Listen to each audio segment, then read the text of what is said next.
Mabilis ang ulam, pansit gisado. Madali lang lutuin at maraming gulay.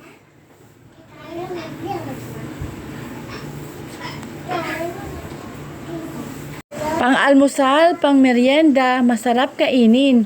Pansit gisado, napakadali lang palang gawin.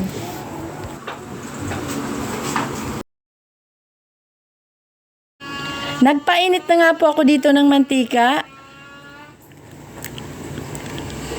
At inihanda ko na rin yung bawang at sibuyas. Yung mga gulay, inihanda ko na rin yung mga gulay na ihahalo. Madali lang siya lutuin, guys.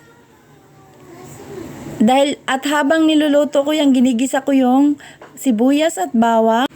Yung pansit dyan ay binabad ko na muna sa tubig. Ayan. Halo-haloin natin yung bawang at sibuyas. Hantay natin mag-caramelize at bumango.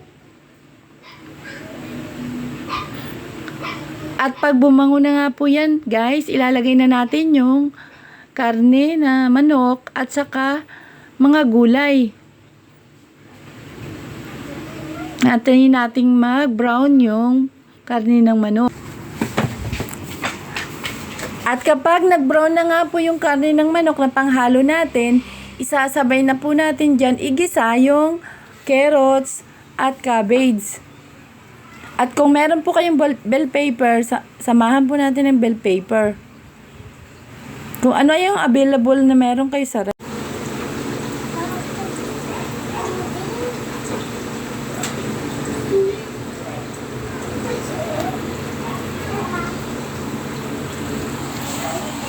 At i-ready na rin po natin dyan yung toyo at saka oyster sauce. Yung oyster sauce po kasi, guys, medyo manamis-namis yun eh.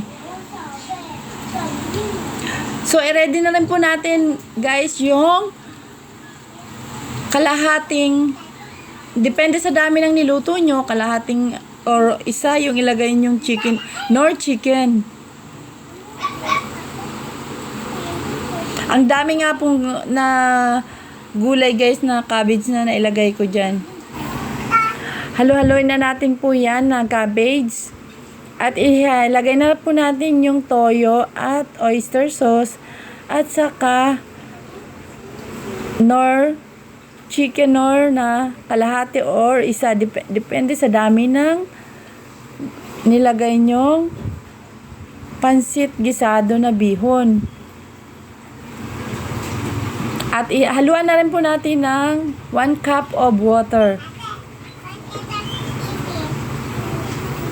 At ihalo-halo na po natin yan hanggang sa yung ingredients niya ay mag-incorporate na po.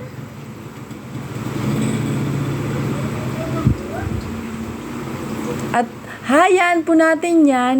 Ay lalagay na po natin yung bihon. Nakababad po yan sa tubig kanina kaya medyo malambot na siya.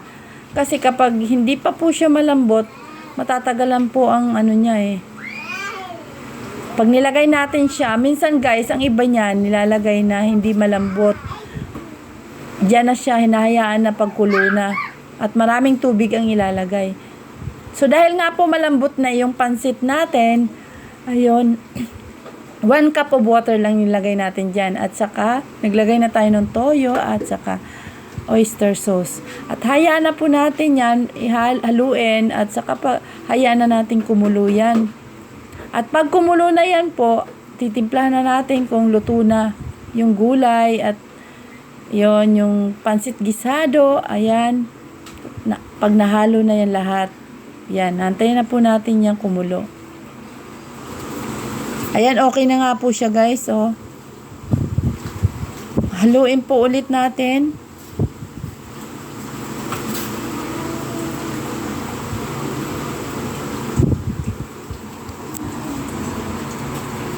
Ang sarap ng gulay niya dahil half cook siya.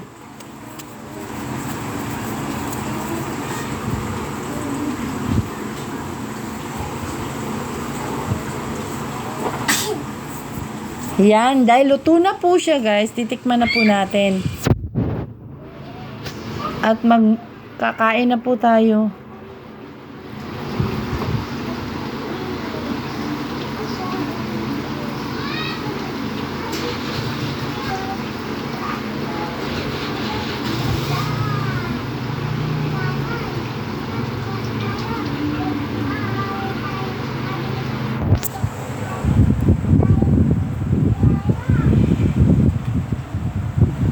Kain po tayo, guys.